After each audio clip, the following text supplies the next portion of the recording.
और वो जो चित्र था, उस चित्र में जैसा हम कभी कभी आपके साथ बात करते हैं कि जो उनका परमात्मा का जो सगुण साकार रूप है, जैसे ठाकुर जी का ही है, तो भगवान का सगुण साकार रूप है जिसको आप वंशी विभूषित करा के नाम से बोलते हैं, कि इस तरह से उनका रूप है, ऐसे उनके गुण हैं, ऐसी उनकी लीलाएं हैं। और एक वो है जो जैसे आप विराट रूप भी आपने पढ़ा पीछे या सुना है, विश्व रूप। और दूसरा एक ऐसा है जो इन दोनों के बीच में, जिसमें आकार तो है लेकिन आकार होने के बावजूद भी वो आकार नहीं, जैसे ठाकुर जी हैं। अब ये जो ठाकुर जी हैं, इन ठाकुर जी में आपको ये नहीं पता चलता है कि आँख कहाँ है, कान कहाँ है, सिर कहाँ है, बाल कहाँ हैं, है ना। वो एक एक जिसको हम बोल सकते हैं साकार और निराकार, इन दोनों के बीच का एक रूप है। ऐसे ही जब आप भगवान शिव को देखते हैं तो भगवान शिव का भी एक वो रूप है जो निर्गुण निराकार है, और दूसरा वो है जो सगुण साकार है। ये ठाकुर जी और मतलब शालग्राम जी। हाँ, शालिग्राम, शालिग्राम जी। और एक जो है इसी तरह से जिस समय आप देख भगवान शिव का, जैसे मैंने, आप जिस समय जाते हैं वैष्णो देवी पर, जब आप जाते हैं माता पे दर्शन करने के लिए, तो वहाँ एक तो माँ के अलग अलग विग्रह हैं, महालक्ष्मी का अलग है, महाकाली का अलग है, और महा सरस्वती का अलग है। लेकिन वहाँ पर क्या है, वहाँ पर पिंडियाँ हैं जिनको आप पिंडियाँ बोलते हैं। तो ये जो पिंडियाँ हैं ये क्या है, सगुण साकार और निर्गुण निराकार के बीच का एक माध्यम है। आपके सामने एक आकार भी रखा हुआ है, और उस आकार का आधार लेकर आप उस निर्गुण तत्व की और सगुण तत्व को मिलाकर आप उसकी उपासना करते हैं। तो स्वामी जी जो थे, स्वामी जी ने निर्गुण निराकार जो मंत्र था वो कौन सा लिया, वो तो लिया प्रणव, जिसको हम ओम बोलते हैं। स्वामी राम की जितनी भी साधना है उसमें ओम शब्द का विशेष महत्व है, और प्रत्येक साधना में है। आप चाहे माँ की उपासना करते हैं तो ओम में सभी समाहित हो जाते हैं, इसलिए प्रत्येक साधना में ओम शब्द का प्रयोग जो है वो किया जाता है। यहाँ तक कि जो कर्मकांड के आपके जितने भी मंत्र हैं, उन मंत्रों से पहले यदि आप ओम शब्द का प्रयोग नहीं करते हैं तो ये माना जाता है कि वो उनकी जो सार्थकता है वो पूरी तरह से नहीं है। वो काम्य प्रयोग जो है वो भी तब तक नहीं होता है जब तक आप मंत्र से पहले ओम शब्द का प्रयोग नहीं करते। इसी तरह से ये तो ओम हो गया। और स्वामी जी के दिमाग में उन्होंने कहीं एक चित्र देखा था जिसमें ओम के साथ में जो है वो संयुक्त रूप से बालकृष्ण की मूर्ति थी, बालकृष्ण की। अब बालक क्योंकि सहज होता है, सरल होता है, उसमें बिल्कुल सादगी होती है ना। उसका हृदय जो है वो पवित्र होता है, अंतःकरण शुद्ध होता है, उसमें किसी तरह का वल छल ये सारी चीज़ें नहीं होती हैं। तो भगवान कृष्ण का भी कौन सा, वो मेच्योर नहीं, वो बाल रूप जो कि सभी को अपनी तरफ आकर्षित करता है। और अगर आप उसको प्रतीक के रूप में देखें तो आपने देखा होगा आजकल भी थोड़ा सा उसका अनुकरण, लेकिन हमारे पुराणों में उसका वर्णन आता है, करारविंदेन पदारविंदम मुखारविंदे विनिवेशयंतम वटस्य पत्रस्य पुटे शयानम बालम मुकुंदम मनसा स्मरामि। वो जो बाल मुकुंद है ना, बाल मुकुंद मतलब वो जो छोटा रूप है भगवान का, जिसको आप लोग कभी लड्डू गोपाल बोल देते हैं, कभी माखन का पेड़ा हाथ में लिए हुए भगवान का चित्र मान लेते हैं, घुटनों के बल अभी वो चल रहे हैं उस रूप में मान लेते हैं। एक मेरे पास में चित्र है, बड़ी पता नहीं कहाँ से वो मूर्ति हमारे पास में आई और मैंने उसको रखा हुआ है। मैं पूजा तो उसकी नहीं करता हूँ, लेकिन जब भी मैं उसको देखता हूँ तो एक बड़ी अजीब सी प्रेरणा मिलती है। वो है, नग्न है भगवान, कोई वस्त्र नहीं है। कई बार कोशिश घर के लोगों ने की कि नहीं इनके लिए वस्त्र लाएं, मैंने कहा ये नंगे ही ठीक है, ऐसे ही ठीक है जैसे ये है। वो कमर में करधनी डाली हुई है और बाकी और कोई वस्त्र नहीं। हाँ, एक है इनकी खासियत कि हाथ में बांसुरी, हाथ में बांसुरी है, और बांसुरी हाथ में लेकर, और वो जो 5 मुख वाला, 5 मुख हैं उसके, वो नाग है, हैं जिसको आप शेष बोल लीजिए, या जिसको आप कालिया बोल दीजिए, जो मर्जी। तो वो जो है उसके ऊपर खड़े हुए हैं और वो नृत्य कर रहे हैं। और वो जो कॉबरा है वो काफ़ी उठा हुआ है। उठा हुआ मतलब उसका जो फन है वो बिल्कुल विस्तृत है, फैला उसके ऊपर। तो वो 5 जो हैं, वो 5 हमारे जो मनोविकार हैं, काम, क्रोध, लोभ, मत और मात्सर्य, ये जो 5 हैं, ये 5 फनों वाला, उसको देखकर लगता है कि नहीं, बहुत सावधान रहने की आवश्यकता है। आप अगर हल्के से कमज़ोर पड़ते हैं, अगर आप हल्के से अपनी कमजोरी को लेकर आते हैं, तो ये जो सर्प है ये दंश करके अर्थात डंस करके अपना जो विष है, उस विष को आपके शरीर में वमन कर देता है। और उसका परिणाम ये होता है कि आपका जो जीवन है ना, आपका जीवन समाप्त हो जाता है। तो भगवान कृष्ण के इन सारे रूपों में से उनको लगा वो एक बहुत मुस्कुराता सा है। आपने देखा होगा, अगर आप कैलेंडर में भी उनको देखेंगे, बड़ा मुस्कुराता हुआ एक भगवान का रूप है। उसको उन्होंने तो सगुण साकार, सगुण साकार में, सगुण में भगवान कृष्ण, बाल कृष्ण को, और उसके बाद में निर्गुण में जो है ओम। और उसी लिए उनका जो मंत्र है, जो दिया करते थे वो हम सभी लोगों को आमतौर पे, वो मंत्र है जो मंत्र ध्रुव को दिया था। आपने, हाँ जी, आवाज़ मेरे ख्याल से तो सबको आ रही है। आपके यहाँ थोड़ी मुझे लगता है सिग्नल की प्रॉब्लम है, क्योंकि सुबह आपकी जो आवाज़ थी वो भी थोड़ी सी गड़बड़ा रही थी, उसमें आवाज़ ठीक नहीं आ रही थी। सिग्नल आप थोड़ा या तो चेक कर लीजिए, और या एक काम आप करिए, एक बार उसको बंद करके फिर खोलिए। आप जो अपना सेटअप जो है उसको बंद एक बार करके और उसको फिर खोलिए आप, तो कभी कभी उससे भी ठीक हो जाता है। तो ये जो जिसकी मैं आपसे चर्चा कर रहा हूँ, सगुण साकार और निर्गुण निराकार, तो स्वामी जी ने उसको चुना। और ध्रुव को जो मंत्र दिया था, वो मंत्र था द्वादशाक्षर मंत्र भगवान का, ओम नमो भगवते वासुदेवाय, जिसका हम जो है वो शुरू में 3 बार हम उसका उच्चारण करते हैं ओम के साथ में। ये जो मंत्र था, तो निर्गुण निराकार और सगुण साकार, इन दोनों की जो साधना है, उस साधना का ही जिक्र हम लोग इस समय श्रीमद् भगवद गीता के जो 12वां अध्याय है, उस 12वें अध्याय में कर रहे हैं। और साथ ही वहाँ पर ये भी जिक्र हो रहा है, अभी जो इस समय जो बात चल रही है वो ये चल रही है कि उसके जो लक्षण हैं वो कैसे होते हैं।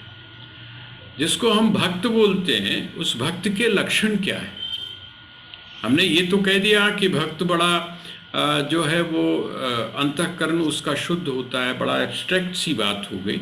लेकिन अंतःकरण यदि शुद्ध है तो आपका व्यवहार कैसा होगा, क्योंकि जो व्यवहार है आपका, उस व्यवहार से पता चलता है कि आप अंदर से कैसे हैं, आपके किस तरह से लोगों के साथ में बर्ताव करते हैं। वो इस बात की कसौटी है कि आपका भीतर कैसा। अगर आपके मुंह से गाली निकलती है तो इसका मतलब कुछ है अंदर। अंकल, अगर, हाँ जी बेटा अंकल अभी बोलिए। आपने एक बात बताई थी ना कि जो बेबी कृष्णा है वो 5 हेडेड स्नेक के ऊपर डांस कर रहे हैं। तो आपने ये बताया था कि ये 5 विकार हैं हमारे। जी जी।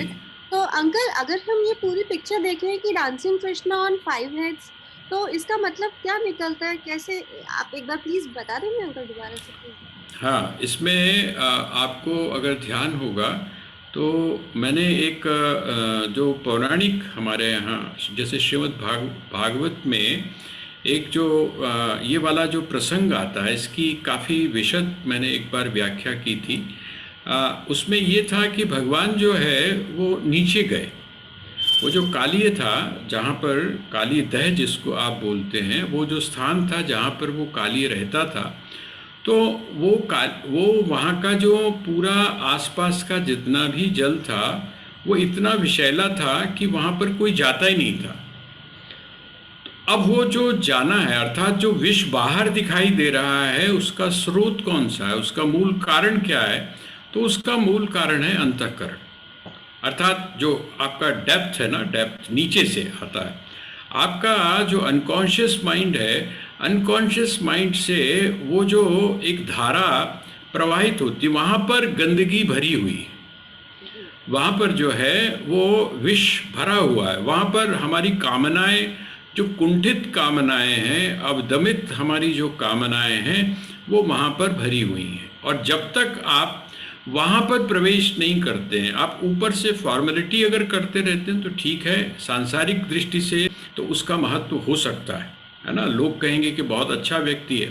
लेकिन जब आप साधक की दृष्टि से देखेंगे तो आपको लगेगा कि नहीं, ये तो मैं ऊपर ऊपर से कर रहा हूँ, एक फॉर्मेलिटी कर रहा हूँ, अंदर मेरे अभी बहुत सारी चीज़ें ऐसी हैं जो अगर प्रकट होकर बाहर आ जाएं तो मेरा असली रूप जो है वो सामने आ जाएगा। तो ये जो है, ये जो 5 उसके ऊपर है, और वो क्या है, नृत्य करते हुए भगवान का जो नृत्य करना है, नृत्य करने का मतलब क्या है, सहज है, उनके ऊपर उसका किसी भी प्रकार का विष का असर नहीं है, सहज है। और बंसुरी बजा रहे हैं, बांसुरी बजा रहे हैं, ये जो बांसुरी है ये बांसुरी नाद है।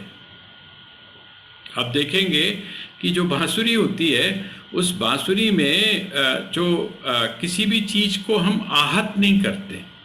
आहत का मतलब, जैसे आप तबला जब बजाते हैं तो उसके ऊपर आपकी उंगलियों की चोट लगती है ना, इसके अंदर क्या है, इसमें जो अगर आप आहत बोलें भी, अगर आप उसको, तो आप जो फूंक उसमें जो मारते हैं, जब प्राण का जो संचार आप उसमें करते हैं, उसके बाद में आप जो उंगलियां हैं, उन उंगलियों के पोर से आप प्रतिध्वनि, ध्वनि को आप पैदा करते हैं।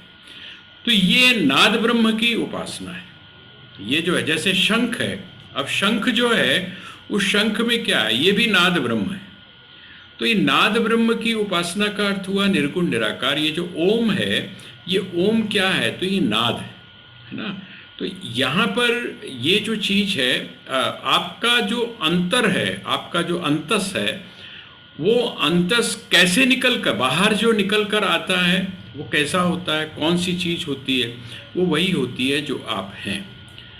एक कहावत हम कहते हैं ना कि जग कैसा तो मुझ जैसा, एक बहुत बड़ी कहावत है ये, जग कैसा मुझ जैसा। हम संसार को उसी रूप में देखते हैं, उसी रूप में देखते हैं जैसे हम होते हैं।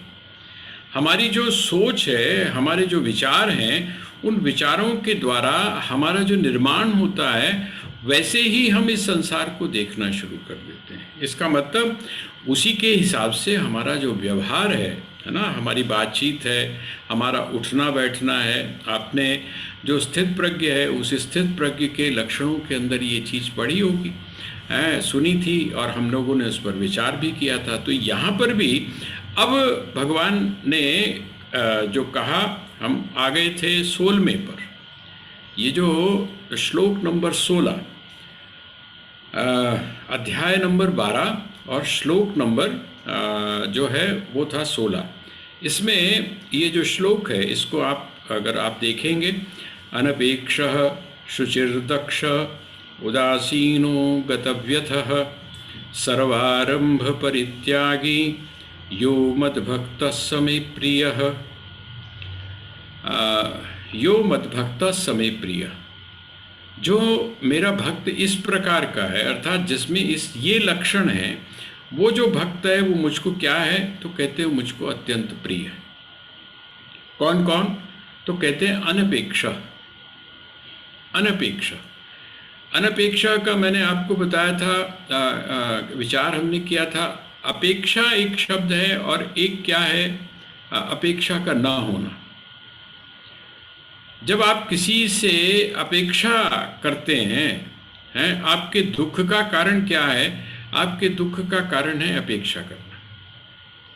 और आप अपने व्यवहार में देखते भी हैं, है ना, आप अपने व्यवहार में, और आपका अनुभव इस बात को बताता है कि जहाँ जिससे आपकी अपेक्षा होती है, और वो अपेक्षा जब आपकी पूरी नहीं होती है, तो क्या होता है, आपको दुख होता है ना। मैं तो सोचा सी कि मैं उधर को जावांगा तो मेरा एक काम हो जाएगा, लेकिन आप जब उसके पास गए और वो काम नहीं हो पाया, ठीक है, तो आप क्या हो गए, आप दुखी हो गए, आप परेशान हो गए। जिस समय हम दूसरों से अपेक्षा करते हैं, हमारे दुख का से बहुत बड़ा कारण क्या है? अपेक्षा।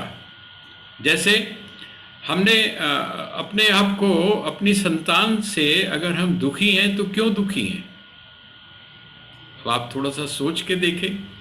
जिस समय हमने पालना शुरू किया, पुत्र का जन्म हुआ, पुत्र का जन्म हुआ, और थोड़ा सा कंपेयर अगर हम अभी भी करके देखें, यद्यपि हम लोग ये मानते हैं कि अब कोई अंतर नहीं रह गया, कोई फर्क नहीं रह गया, लेकिन अभी भी आप देखेंगे कि अगर बेटी आपका कुछ नहीं कर पा रही है किसी वजह से, तो आप कहते हैं क्या किया जाए, कोई बात नहीं, वो बेटी है ना, वो अगर नहीं कर पा रही है तो कोई बात नहीं। लेकिन जो बेटा है, उस बेटे का जब जन्म हुआ तब से आपने उसके साथ में क्या जोड़ ली? तब से आपने, मतलब उसके जन्म के साथ ही आपने अपेक्षा जोड़ ली।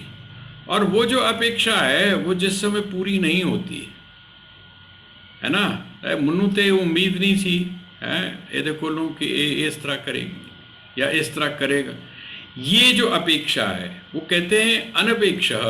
अनपेक्षा, उसको किसी से कोई अपेक्षा नहीं होती।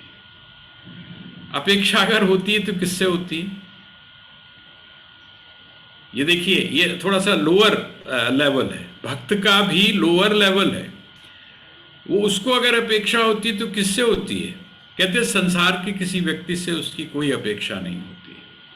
किससे उसकी अपेक्षा होती? कहते हैं भगवान से अपेक्षा होती है। उसकी जो अपेक्षा है वो भगवान से होती है। यही कारण है कि जब उसकी अपेक्षा भगवान से भी पूरी नहीं होती तो क्या करता है वो? जैसे आप अपने बेटे के साथ में लड़ते हैं, आप अपनी संतान के साथ लड़ते हैं, आप किसी अपने के साथ लड़ते हैं, और आप जब क्योंकि आपकी उससे अपेक्षा थी और वो अपेक्षा पूरी नहीं हुई, तो आप कभी कभी क्या भगवान के साथ नहीं लड़ते? जब आपकी अपेक्षा होती है, और तो कभी आपने महसूस किया होगा, आपने महसूस किया होगा कि आप भगवान के साथ में भी लड़ते हैं कि कमाल दी गाले मैं ही रह गया सी है, मैं ही रह गया था, मुझको ही आपने इतना दुख देना था, मुझको ही आपने इतना परेशान करना था है। क्यों? क्योंकि मैं तो नहीं सोचता था कि आप जो है वो मुझको ये दुख देंगे या ये विपदा देंगे या ये प्रतिकूलता देंगे। इसका अर्थ क्या हुआ? एक लेवल तो ये है, एक लेवल कि आपने अपने आप को एक जगह आप समेट कर ले आए। जैसे जो बड़े लोग हैं, जो बुजुर्ग हैं, वो क्या कहते हैं, आपने अगर 10 जगह से अपेक्षा की हुई है, 10 जगह से, जैसे 10,000 एक जगह से ले लूँगा, 10 एक जगह से, तो 10 जगह से आपने अपेक्षा की, तो क्या आपने कितना इकट्ठा कर लिया? तो भाई 1 लाख इकट्ठा कर लिया, 10 जगह से 10-10 हज़ार की। वो कहते नहीं यार, 10 हज़ार अलग अलग जगह से लेने की जगह तुम ऐसा क्यों नहीं करते, किसी एक ही व्यक्ति से ले लो, है ना। समझदारी वाली बात तो यही होती है। जो बड़े लोग समझाते हैं हमको, वो क्या कहते हैं, अरे 10 जगह ठोकर खाने से अच्छा ये है कि किसी एक के साथ में जोड़ो और 1 लाख रुपया ले लो, है। क्यों? देनदारी कितनी रह जाएगी? 1 लाख ही देना है ना आपने देना कितना है? 1 लाख देना है। लेकिन जो देनदार होगा, जिसको आपने देना है, वो कितनों को देना होगा? आपने एक व्यक्ति को देना होगा। और अगर 10 होंगे तो क्या है, आपको 10 के सामने गिड़गिड़ाना पड़ेगा। समझदारी किस बात में है कि आप क्या करें, अपनी अपेक्षा को समेट लें। आप अपनी अपेक्षा को समेट लें। तो अपनी अपेक्षा को जब आपने समेटा तो क्या समेटा? आपने लोगों से अपेक्षाएं करनी बंद कर दी। अब समेट कर आप किसके पास अपेक्षा ले आए? तो परमात्मा के पास, ईश्वर के पास, गुरु के पास। एक ही जगह बस आपकी अपेक्षा रह गई। लेकिन अभी भी अपेक्षा है, और जब अपेक्षा है तो आपके दुख का कारण कहीं ना कहीं बना ही रहेगा। वो है ना, एक बड़ा पुराना भजन हम लोग सुना करते थे माताओं के मुख से। वैसे तो एक गज़ल भी है कि कभी किसी को मुकम्मल जहां नहीं मिलता, है, सुनी होगी आपने कभी किसी को मुकम्मल जहां नहीं मिलता, कभी जमी तो कभी आसमां नहीं मिलता, है ना। कभी जमी तो कभी आसमां नहीं मिलता। और जो हमारी माताएं गाया करती थी, वो गाती थी, बड़ी मस्ती में गाया करती थी, आशा कदी बंदे दियां होंदियां ना पूरियां, है ना। आशा कदी बंदे दियां होंदियां ना पूरियां, अपेक्षाएं कभी भी पूरी नहीं होती। इसका मतलब क्या है? यदि आप अपेक्षा रख रहे हैं, चाहे संसार के वस्तु लोगों से हो और या उस परमात्मा से भी हो, तो भी आप जो है वो दुख का कारण अपने लिए बना रहे हैं।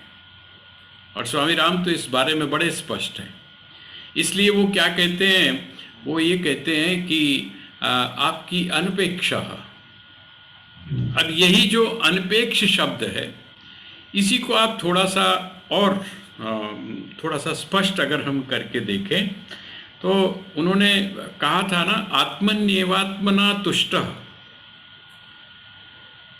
जब स्थित प्रज्ञ के लक्षणों की चर्चा की गई, तो उन्होंने सबसे पहले जो एक लाइन बताई, वो उन्होंने कहा, आत्मनि एव आत्मना तुष्टः, अर्थात स्वयं से स्वयं में जो संतुष्ट है, उसको बाहर से संतोष को तलाशने की आवश्यकता नहीं है, उसको बाहर से शांति को तलाशने की आवश्यकता नहीं है, बल्कि वो स्वयं से स्वयं में संतुष्ट है।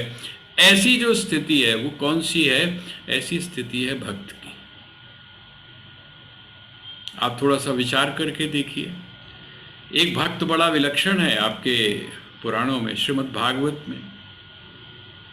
वैसे उसको बहुत हास्यास्पद दिखा दिया, बड़ा गुस्सा आता है। सही अपनी बात बता रहा हूँ मैं आपको। मैं जिस समय उसके चरित्र को कभी कभी देखता हूँ, जब हम लोगों के यहाँ हम लोग कार्यक्रम करते हैं अलग अलग जगह पर, चाहे वो भक्ति संध्या है, चाहे वो आपके चौकी है या जागरण है, उसमें सबसे ज़्यादा अगर विलक्षण और बड़ा अजीब सा चरित्र दिखाया जाता है, तो उसको देख कर बड़ा दुख होता है कि इसका मतलब हमको अपनी संस्कृति का पता ही नहीं है। हमने अपने मन मुताबिक जो है उन चरित्रों का प्रतिपादन करना शुरू कर दिया। और वो चरित्र कौन सा है? देखिए, सबसे ज़्यादा नारद जी को आप लोग समझ सकते हैं। नारद का नाम लेते से क्या चीज़ सामने आती है।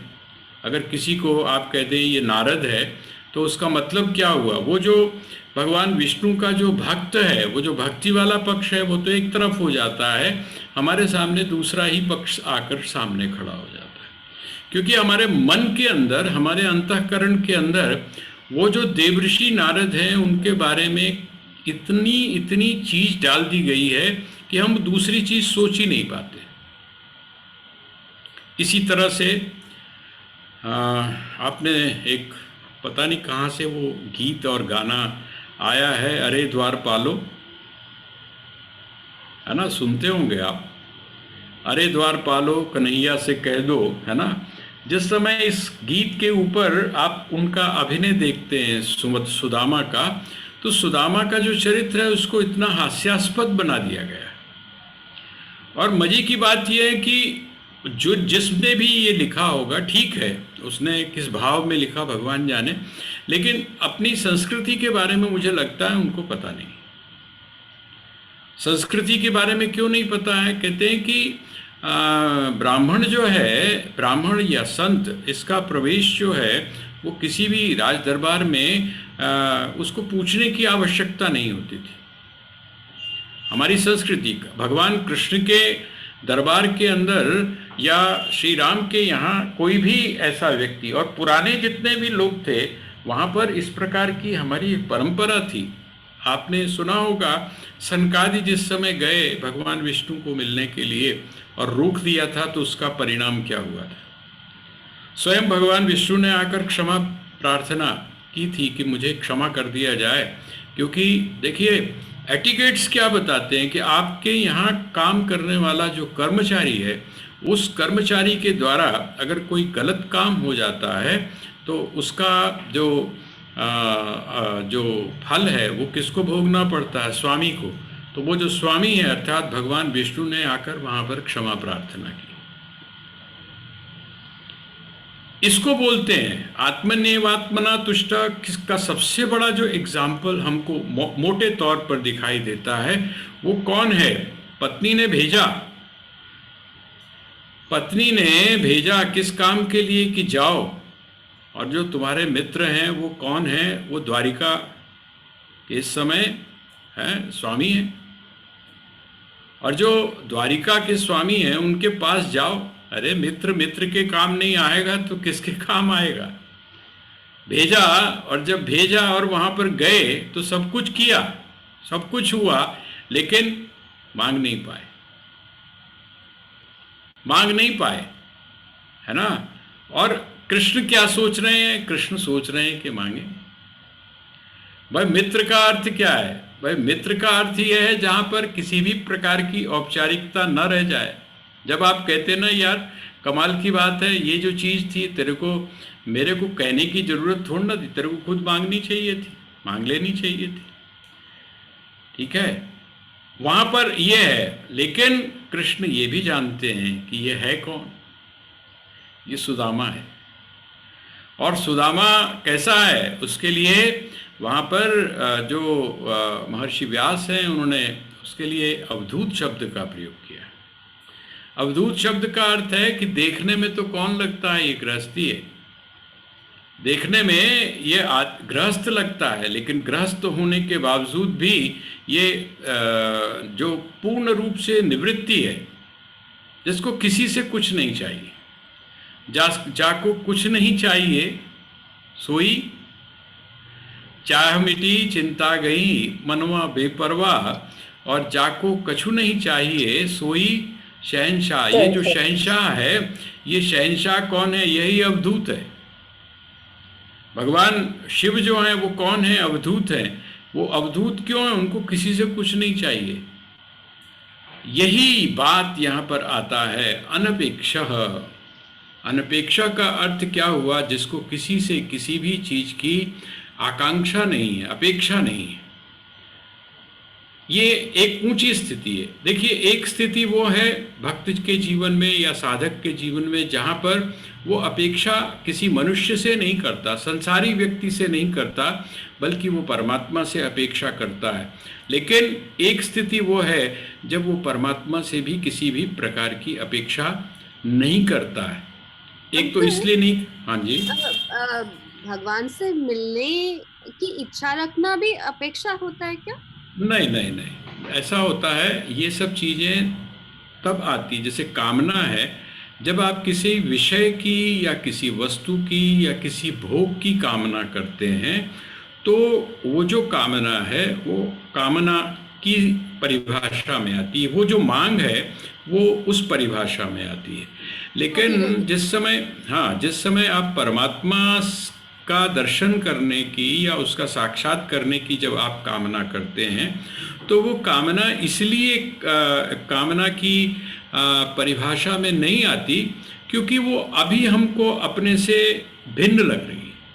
जिसको आप ईश्वर कहते हैं या जिसको आप परमात्मा कहते हैं, वो अभी तो आपको अपने से अलग लग रहा है। ऐसे लग रहा है जैसे आप किसी मैटर को, किसी वस्तु को या किसी व्यक्ति को चाहते हो। लेकिन असलियत क्या है? जिस समय आप उस मार्ग पर चल देते हैं और जिस समय आपको उसका अनुभव होता है, तो वो अन्य नहीं होता, वो अनन्य होता, अर्थात आप स्वयं ही होते हैं। इसलिए वह जो कामना है, परमात्मा के दर्शन की जो कामना है, उस कामना को हमारे यहाँ कामना नहीं माना जाता, उसको अपेक्षा नहीं माना। परमात्मा से यदि आप कामना करते हैं तो वो तो कामना की परिभाषा है। परमात्मा से यदि आप अपेक्षा करते हैं तो वो तो अपेक्षा हो गई। लेकिन परमात्मा के दर्शन की यदि आप अपेक्षा कर रहे हैं, उसका साक्षात्कार मुझे हो, उसके तत्व का, उसके स्वरूप का मुझको अनुभव हो, यदि आप ऐसी भावना अपने मन में कर रहे हैं तो वो अपेक्षा नहीं है। क्यों? क्योंकि जैसे मैंने अभी आपसे बताया, अभी तो आप अन्य मान रहे हैं। देखिए, अभी आप परमात्मा को या ईश्वर को ऐसे मान रहे हैं जैसे कोई वस्तु होती, जैसे धन होता है ना, जैसे और सारी वस्तुएं होती हैं, आप इस तरह से मान रहे हैं, लेकिन वास्तविकता क्या है, वो तो आपसे अन्य है नहीं ना, आपसे अलग नहीं है, वो तो आपका आप अपना ही स्वरूप है। इसकी हमको अनुभव कब होता है? इसका अनुभव तब होता है जब हमको, अरे कमाल की बात है, जिसको मैं अपने से अलग समझ रहा था वो तो मुझसे अलग था ही नहीं, मैं तो स्वयं वही था। ये अनुभव जिस समय होता है ना, जो ली करवट तो होश आया कि राम मुझ में मैं राम में, ये अनुभव, तो इसलिए इसको नहीं माना जाता है। तो अनपेक्षः। अब कहते हैं शुचि। देखिए ये जो शुचिर शब्द है, ये शुचि शब्द बड़ा अपने आप में एक चीज। शुचि शब्द का अर्थ क्या होता है? आंतरिक रूप से जब आप पवित्र होते हैं, आंतरिक रूप से। एक शुचि होता है बाहरी रूप से। जैसे आपको ध्यान होगा, जो छठा अध्याय था, उस छठे अध्याय में एक शब्द का प्रयोग किया गया था। भगवान ने कहा था शुचौ देशे प्रतिष्ठाप्य, कि ऐसे स्थान पर आप बैठें जो शुचि हो, अर्थात जो पवित्र हो। वहां पर भी पवित्र है, लेकिन वहां पर पवित्रता किस बात की है? वहां पर पवित्रता उस स्थान की है। इसका मतलब वो स्थान कौन सा? बाहर वाला स्थान है ना, वहां पर बाहर वाला स्थान। लेकिन जिस समय आप इसको आंतरिक रूप से इसकी परिभाषा करते हैं, कहते हैं कि कम से कम वो जो स्थान है उस स्थान को तो साफ करो जहां पर आप परमात्मा को बिठाना चाहते हो। तो एक तो ये हो गया बाहर वाला। आपने एक बड़ा सुंदर, जैसे आप जिस समय रामायण का पाठ करते हो तो आप क्या करते हो? जब रामायण जी का आप पाठ करते हैं तो आप एक आसन बिछाते हो ना, एक चौकी रखते हो, और उस चौकी के ऊपर आपका प्रयास होता है कि लाल रंग का आप वहाँ पर क्या बिछा दो? आसन बिछा दो। और आसन जब आप बिछाते हो तो कैसा होना चाहिए? वो पवित्र होना चाहिए। तो वो जो पवित्र आसन है, एक तो वो हो गया शुचि, अर्थात पवित्रता पूर्वक, वहाँ पर किसी भी प्रकार की अपवित्रता ना हो, पवित्र हो, साफ सुथरा हो, नया। हम लोग कोशिश क्या करते हैं? नया वस्त्र, और अगर नया ना हो तो अच्छी तरह से साफ किया हुआ। और जब वहां पर आपने क्या किया, वो हो गया एक तो शुचिता, ये बहिर्शुचिता हो गई, है ना। और आंतरिक शुचिता क्या है? कहाँ पर बैठा है परमात्मा को? तो कहते हैं परमात्मा को आपने जहाँ पर बैठाना है वो स्थान पवित्र हो। आप कहाँ बिठाएंगे उसको? तो कहते हैं परमात्मा तो बाहर तो है ही है, सारी कौन सी जगह ऐसी है जहाँ पर वो नहीं है, लेकिन वास्तव में उसका स्थान कौन सा है? उसका जो स्थान है वो कौन सा है? तो कहते हैं ईश्वर सर्वभूतानां हृदयेषु अर्जुन तिष्ठति, कि हे अर्जुन, वह जो परमात्मा है, वह जो ईश्वर है, वो कहाँ रहता है, कहाँ पर बैठता है? कहते हैं वो तो हृदय में बैठता है ना। हृदय रूपी जो स्थान है, पवित्र जो चौकी है, उसके ऊपर बैठता है। तो इसका मतलब क्या हुआ? आपका हृदय कैसा होना चाहिए? आपका हृदय कैसा होना चाहिए? कहते पवित्र होना चाहिए।